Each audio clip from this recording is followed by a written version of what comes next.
네, 복잡한 뉴스를 재치 있는 키워드로 풀어보는 알고팡 보고팡 팡팡 뉴스 시간입니다. 제주투데이의 조수진 기자와 함께하는데요.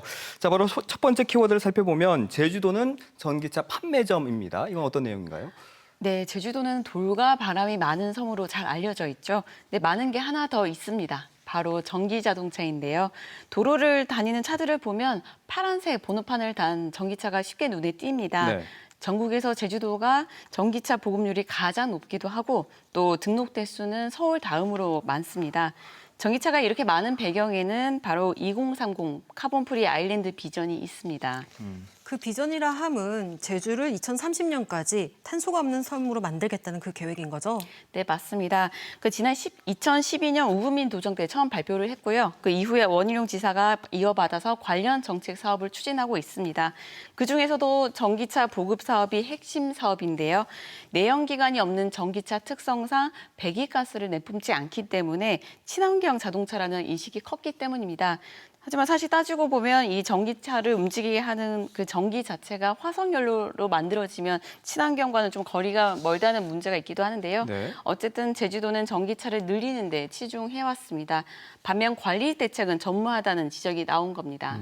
전기차를 살 때 지원하는 보조금이 제주도가 전국에서 가장 높다고 하던데 그만큼 전기차 보급에는 적극적이었는데 차를 사고 난 뒤에는 사후 관리 지원이 전무하다는 거잖아요. 네, 그렇습니다. 지난 8일 제주도의회 예산결산특별위원회가 추경 예산안을 심사하는 자리에서 나왔던 지적이었는데요. 더불어민주당 이승하 도의원은 최근 KBS 제주를 통해서 보도됐던 렌터카 업체가 전기차를 무더기로 방치한 뉴스를 언급했습니다. 많은 분들이 이 뉴스를 통해서 야산에 100대가 넘는 전기차가 버려져 있는 장면을 보셨을 텐데요. 네. 이런 황당한 일이 벌어진 이유를 살펴보면 전기차를 구매할 때 보조금을 받으려면 그 차를 2년간 의무적으로 보유해야 합니다. 그런데 그 기간 안에 폐차를 하거나 다시 되팔게 되면 보조금을 다시 뱉어내야 하거든요. 렌터카 업체의 경우에는 폐업을 하게 되는 경우가 종종 발생하는데 보조금 환수 부담 때문에 처분을 하지 못하고 방치하는 사태가 벌어진 겁니다.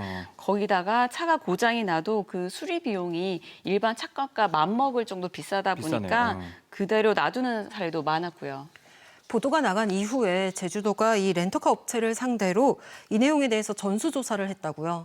네, 그렇습니다. 여기에 대해서 이승하 의원은 이런 현상에 대해서 예견된 사태였음에도 불구하고 도정이 미리 대책을 세우지 않았다고 비판했는데요. 언론에서 문제를 제기하니까 그제서야 행정은 뒷수습하기에 급급하다고 질타했습니다. 또 전기차 보급 정책이 현실성이 없다는 점도 짚었는데요. 올해 특히 보조금 신청률이 저조한 이유에 대해서 묻자 그날 회의에서 참석했던 윤형석 제주도 미래전략국장은 내년에 새롭게 출시할 전기차 성능이 상당히 높을 것으로 기대가 되면서 전기차 수요가 내년에 있을 사전 예약에 쏠렸기 때문이라고 답을 했습니다. 그러니까 이제 전기차를 사려는 사람들이 내년 신차를 기다리고 있다는 거네요. 네, 그렇습니다. 그러자 이승하 의원은 그렇다면 신차 출시에 맞춰서 보조금 집행을 안 하고 가만히 기다려야 하는 거냐며 애초에 그 전기차 보급 정책에 수요자가 어떤 전기차를 또 어느 시기에 원하는지에 대한 고민은 없고 무의미하게 진행이 되고 있다고 따졌습니다.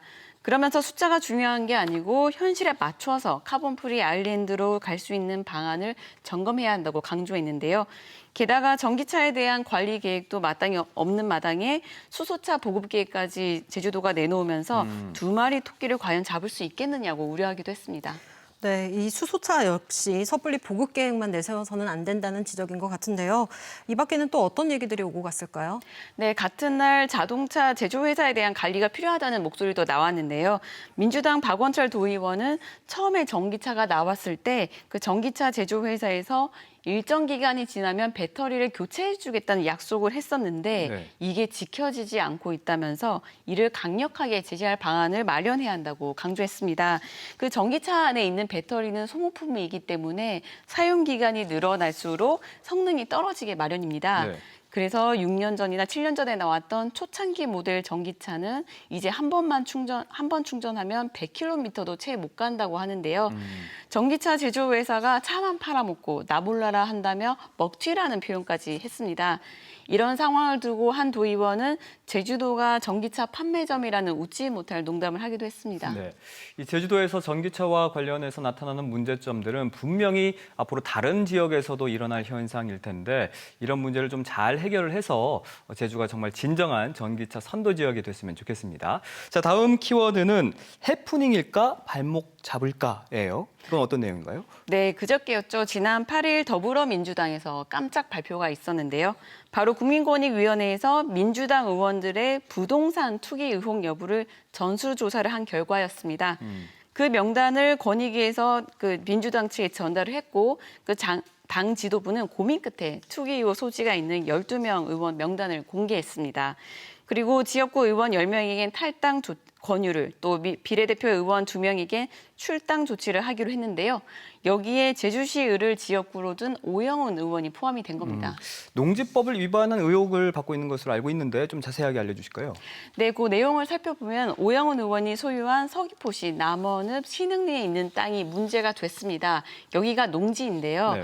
우리나라 농지법에 따르면 농지는 자신이 직접 농업 경영에 이용하거나 또 이용할 사람이 아니면 소유하지 못하도록 하고 있습니다. 그러니까 자기가 논이나 밭을 가지고 있으면 거의 직접 농사를 지어야 한다는 건데요. 농지는 농산물을 생산하는 중요한 땅이기 때문에 투기의 대상이 되지 않게 하는 게 이 법률의 목적이라 볼 수 있습니다. 그런데 오 의원은 신흥리에 있는 밭에 농사를 짓지 않고 다른 사람에게 임대를 해주고 있는 상황인데요. 이 부분이 문제가 돼서 국민권익위에서 농지법을 위반했을 소지가 있다고 본 겁니다. 네. 이에 대해서 오 의원이 바로 반박하는 입장을 발표했어요. 네, 그렇습니다. 오 의원은 같은 날 국회에서 기자회견을 열어서 국민권익위의 일방적인 의혹 제기는 부당하다, 사실 무근이라고 밝혔고요. 어제는 서울 서대문구에 있는 국가수사본부를 직접 방문해서 각종 소명 자료를 제출하면서 공명정대하게 신속하게 수사해달라고 요청하기도 했습니다. 오 의원의 설명에 따르면 이 땅은 부모님께 증여받은 밭인데요. 지난 1994년 결혼한 뒤에 가족과 함께 실제로 경작을 했고 또 주요 소득원이었다고도 합니다. 하지만 의정 활동을 하면서 직접 경작하기가 좀 어려운 상황이 오자 지난 2018년부터 임대를 주고 있다고 얘기를 하고 있는데요. 오 의원은 농지법 23조의 선거에 따라 공직에 취임하는 경우에는 일시적으로 농지를 임대할 수 있게 하는 예외 조항을 강조하고 있습니다. 네. 근데 다만 농지 임대 계약은 개인 간 이루어져서는 안 되고 농지은행을 위탁을 통해서 이루어져야 하는데 오 의원은 지난달에야 위탁을 했다고 하는데요. 이 부분은 수사를 통해 좀 밝혀져야 할 것으로 보입니다. 네. 이번 명단 공개에 대해서 해당 의원들의 의견을 듣지 않고 일방적으로 진행이 됐다라는 목소리가 있거든요. 어쨌든 의혹을 소명한 의원들은 탈당하고 나서 다시 복당하라고 하고 있는데 의혹에 불과한 이런 부분에 대한 조치로서는 좀 과하지 않나 싶어요. 네, 그런 얘기가 많이 나오고 있는데요. 네. 최근 LH 사태로 부동산 이슈에 좀 민감한 민심을 의식한 정치적 판단이라는 의견이 많습니다. 오 의원은 지금 차기 제주도지사 후보로 유력하게 거론되고 있는 정치인인데요. 그래서 이번 일이 의혹에만 그쳐도 부담스러울 수밖에 없을 겁니다. 참고로 이번 명단에 포함된 지역구 의원 10명 중 6명은 탈당계를 제출했거나 할 예정이라고 하고 비례대표 의원 2명은 조만간 출당 조치가 이루어질 예정이라고 합니다. 네, 오영훈 의원은 이번 명단 공개가 어쨌든 해프닝으로 끝나길 누구보다 바랄 텐데 앞으로 국수본의 수사 결과 지켜보도록 하겠습니다. 자, 마지막 키워드, 제주도 코로나 안전지대 될까 합니다.